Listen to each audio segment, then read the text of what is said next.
You know, what I'm about to say is very sad, but unfortunately, it is very true. Now, let me ask you a question first. Let me lay out this question. Why does a robbery happen? Whether you're talking about a bank robbery, or whether you're talking about a robbery on the street, or a robbery in a boxing match. I think the answer is pretty simple. The sole reason why a robbery happens is because of money.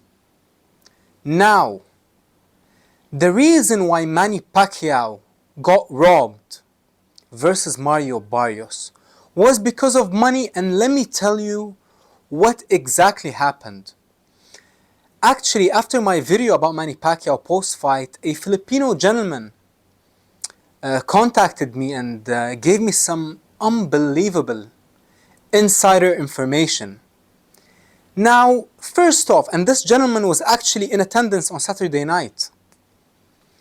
Now, when Mario Barrios versus Manny Pacquiao first got announced, Manny Pacquiao was exactly plus 350 underdog, and Mario Barrios was minus 500. He was a 5-1 favorite.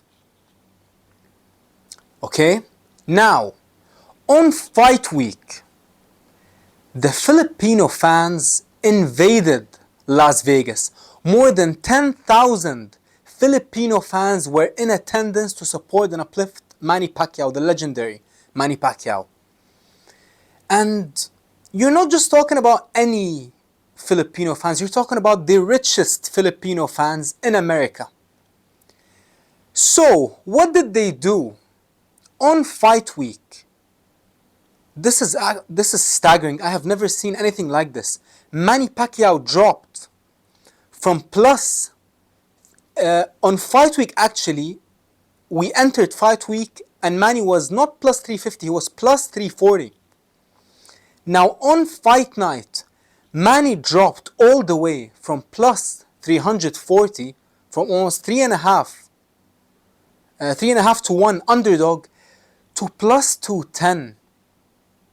While on the other hand, Mario Barrios dropped from 5-1 favorite all the way to 3-1 favorite. Now what does that tell you? That tells you that millions, and I mean millions on millions of dollars, came in on Manny Pacquiao to score the upset. Now what does that tell you? That tells you that all the Filipino fans, including the gentleman who contacted me, placed heavy bets on Manny Pacquiao. Now, how did that actually transfer into the decision, the robbery that we saw? And I'll tell you. I will tell you. You know, if Manny Pacquiao would have got the decision, the casinos in Las Vegas would have been literally gone bankrupt.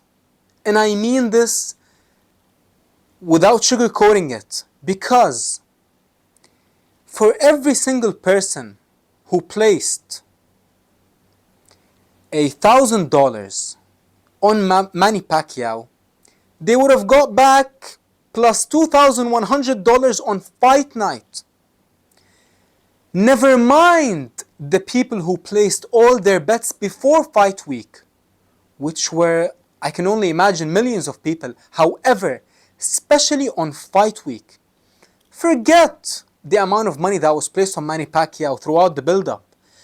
But most importantly, on fight week, the money that came in on Manny Pacquiao was so ridiculous that they were never going to give Manny Pacquiao the victory, because Las Vegas would have been, I mean, not literally would have went bankrupt, but they would have lost so much money that the event would have actually costed them money, and they actually sanctioned Manny Pacquiao to fight in Las Vegas so that they can win money on Manny Pacquiao, bringing in all the tickets, the hotels, and everything you can think of when it comes to a Manny Pacquiao fight week.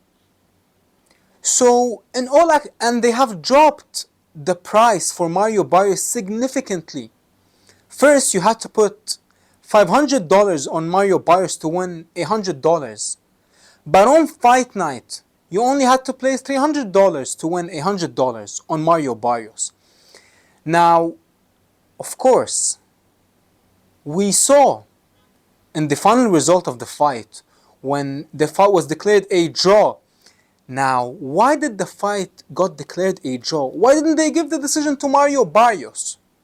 If you were gonna rob Manny Pacquiao, then why not just give the decision to Mario Barrios? Because that shows you that they didn't want to pay out for the millions of dollars that came in on Manny Pacquiao, or for the, I'm pretty sure, the very significant amount of money that also came in on Mario Barrios as a safe bet from all the parlays.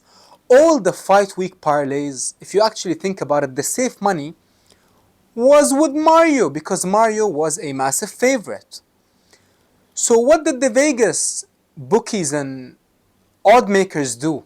They didn't want to pay the people who bet on Manny Pacquiao, which was going to cost them a fortune, and they didn't want to pay out all the people who put Mario Barrios in their parlays. So what did they do?